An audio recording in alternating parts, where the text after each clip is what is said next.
Welcome to the Nightly Rant with your hosts, Mike and Torya.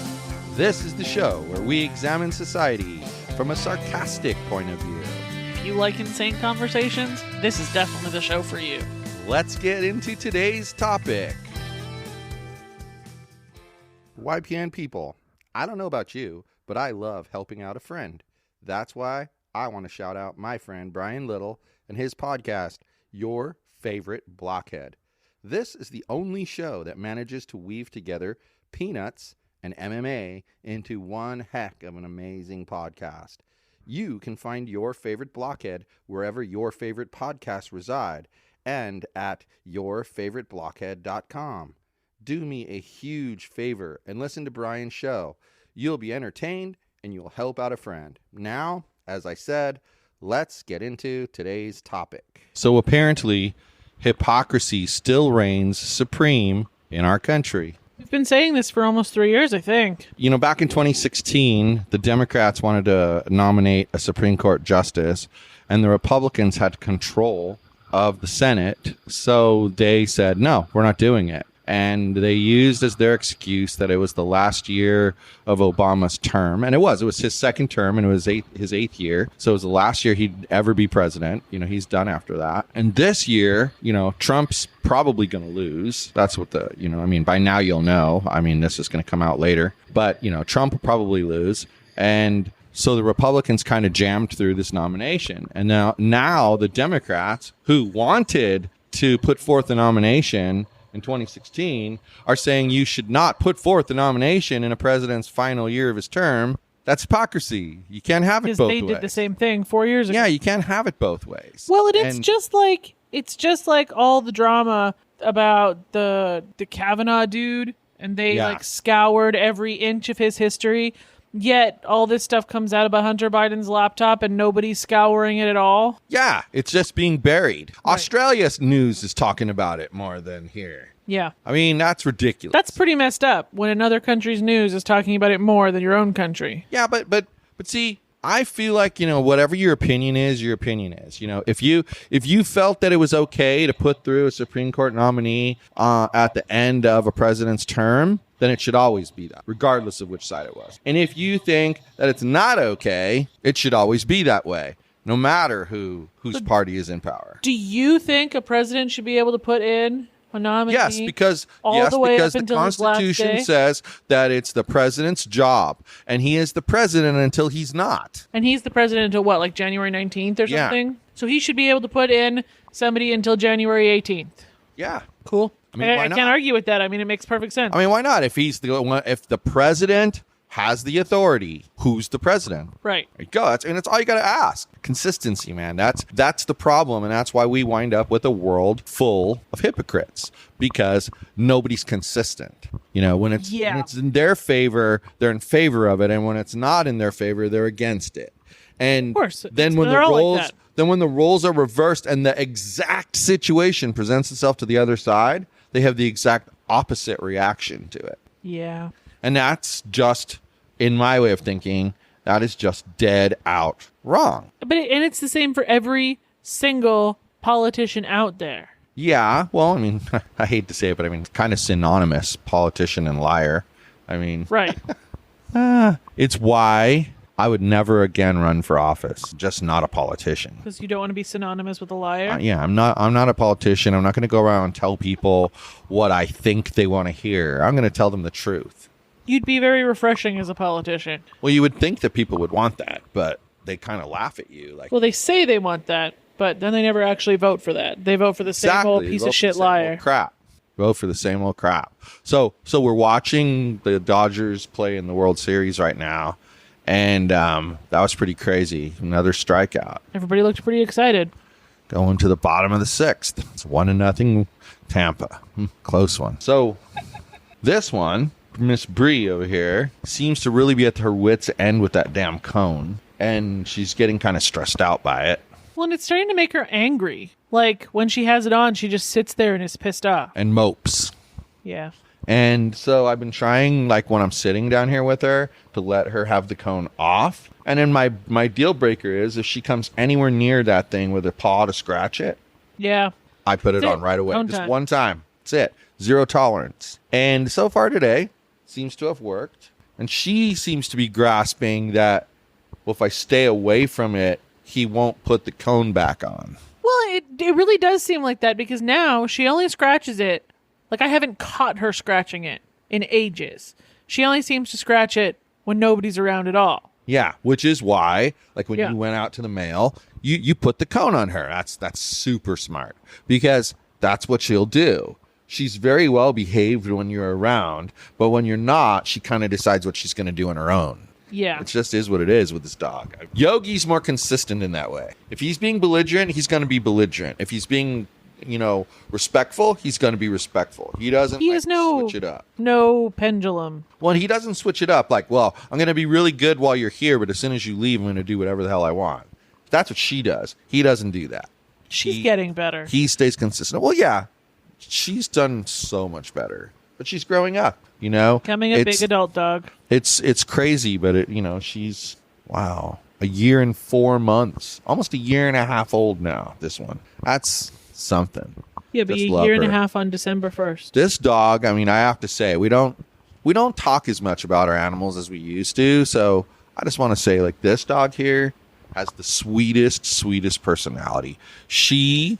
You know how we were talking about Jasper and his Brie demonness and Brie? Demon. Brie's downfall with that relationship is that she's so sweet. Regardless of what a jerk he can be to her, she still wants to love him. So she keeps putting herself in a position to get scratched. It's funny. When I went to get the mail earlier, I took Brie with me. And we got to like halfway to the mailbox. And we encountered that lady that lives over there. Uh-huh. And she's really nice. She talks to me every single time she sees me, but she never remembers that she talked to me the last time she saw me, so she always tells me the same things. But that's okay.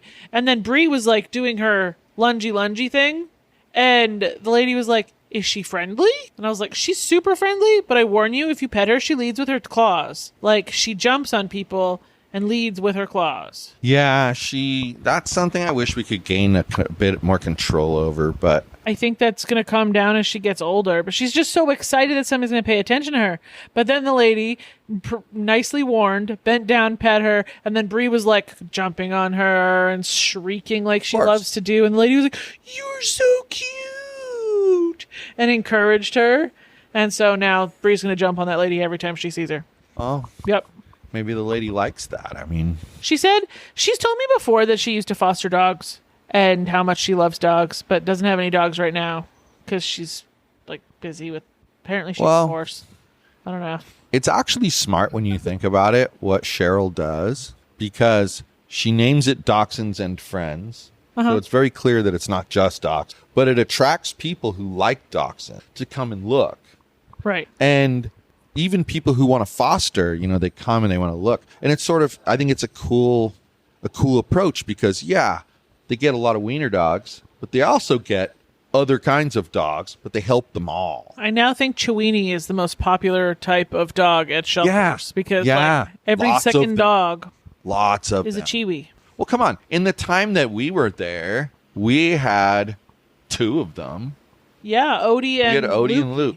Yeah. And Lukey was a mean little jerk. And if you think about it, he hated everybody. Well, half the time. In his grumpy little way. He was weird. But you're right. There's a lot of, what do you call it? Chiweenies. A lot of them.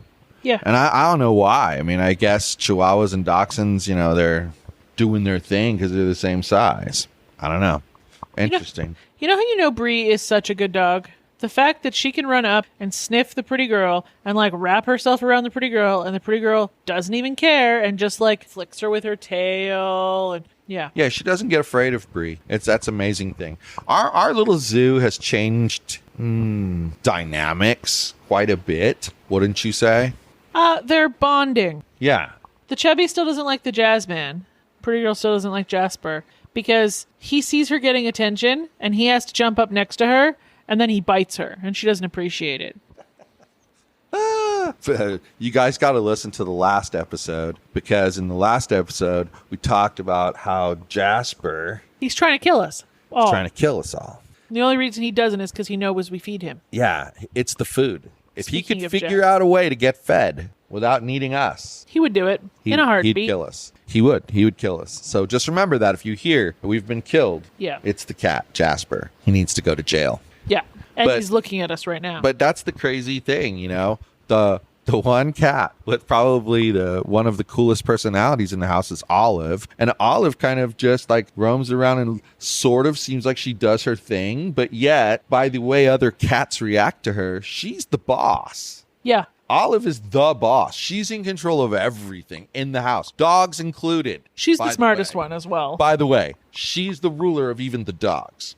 Yogi may think he is, and we'll tell him he is. Where is he? He's not here. Good. I think Yogi, wherever and you are, Jasper, bro, when you listen to this and edit, it's because you're actually the best. Yogi and Jasper are the second in charge. Yes. Miss O is at the top. And Bree would be second or even on top if she wanted to be, but she's so sweet because she's the brute. She could just be like, "Rah, I'm taking over." Well, but that's she why doesn't do that. I don't want Such to a good girl. encourage it when she gets kind of nasty with Yogi and his toys. Exactly. It's because she's a lot bigger than him and she could hurt him.